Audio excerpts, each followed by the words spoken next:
I'm so delighted that you are joining me today again. Today I am talking about transformational leadership as always, and it's from this book, Transforming the Impossible. It's published by Valdemar's Intelligence LLC.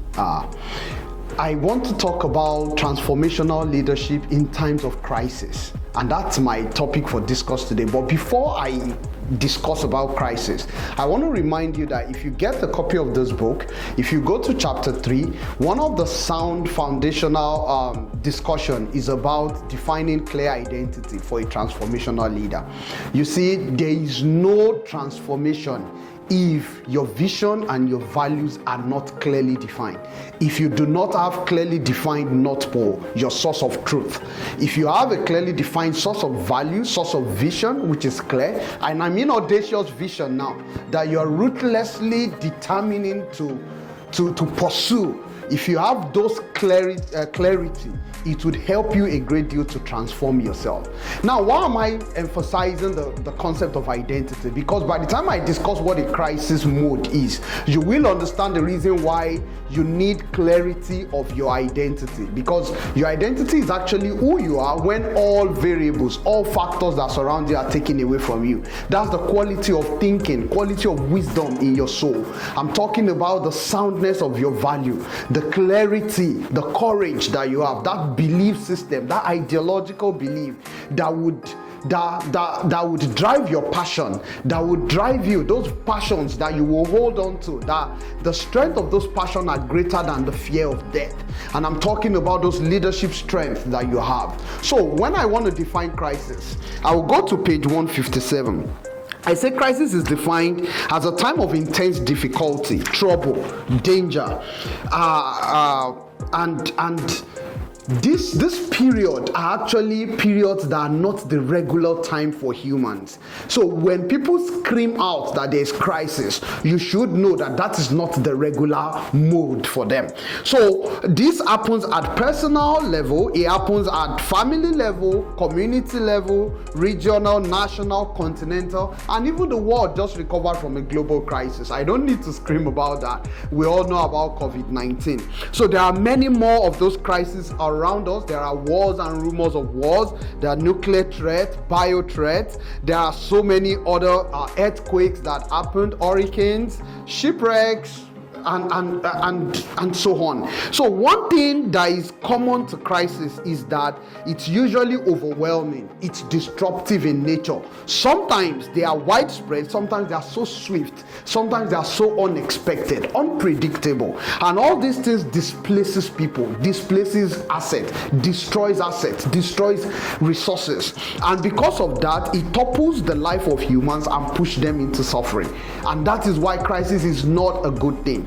However, there are a lot of greatness that have been birthed from the concept of crisis if you look at it over time. So a transformed mind understands, a transformational leader understands that crisis time may actually be a time to birth a new normal.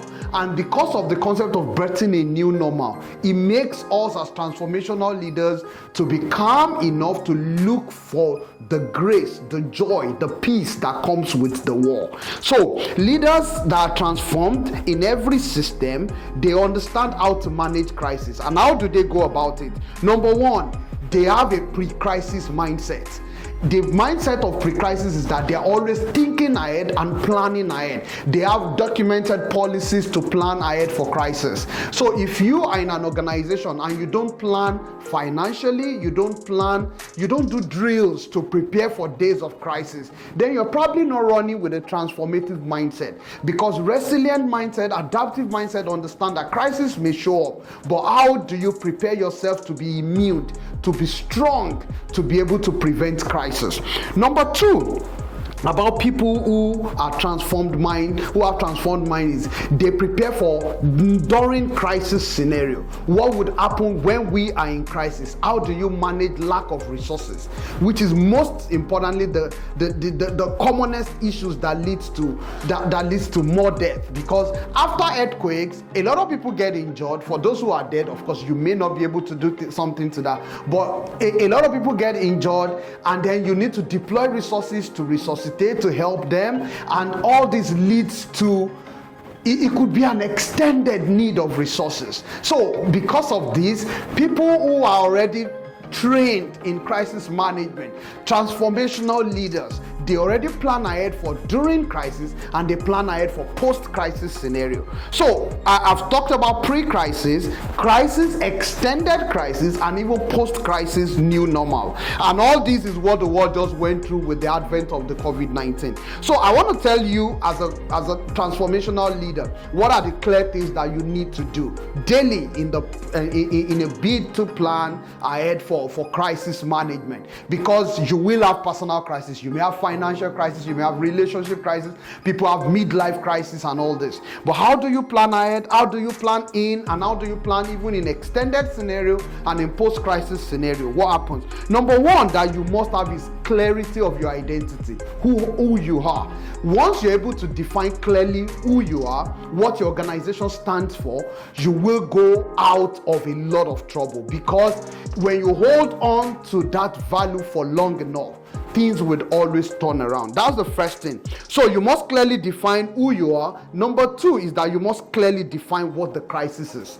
And when I mean defining the crisis, you must define its onset, you must define its scale, you must be able to define what are the predictive, or if you're not able to find the cause immediately, then you must be able to have predictive analysis. Then you must be able to predict duration. When leaders are able to do this, then it helps with clarity of communication. Because critical to crisis management is what you say, how you say it, when you say it, and to whom you deliver them to. You need to manage the press. You need to manage them carefully as a transformational leader. Number two is your continuous capacity to review the crisis on a daily basis. Because once you're able to put enough evaluation into it, the people who are responsible for management of crisis will start showing up. The source and the resources that you will need will start showing up, and then you start having mitigation plans that are clearer, that are stronger, that are able to minimize human suffering. And then as you keep adapting the plans, you will start seeing what the post-crisis scenario would be.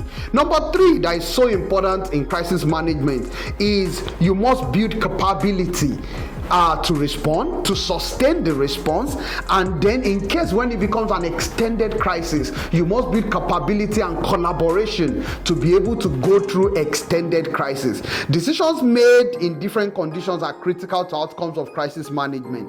Decisions made must be factual, must be ruthless, must be statistical, must be also predictive in their nature. Each action taken must be verified and evaluated at a very rapid pace. Capacity to also evaluate the interdependencies in crisis is also very important. We live in an hyper-connected age. I don't need to overemphasize that. How would technology help to manage crisis? How will flow of income, flow of capital, how would industrialization, how will all these things help in managing crisis? These are realities that we all went through during COVID-19. So many companies need to pivot and adapt to manufacturing face masks. They need to stop what they're doing and adapt to manufacturing something else, change their mode until they're able to help the society get back to the new normal. You also need to think about recovery. Crisis thinking, part of crisis thinking is being resilient and thinking about how to recover and come back to optimal performance. And this is crucial. Crisis thinking is a basic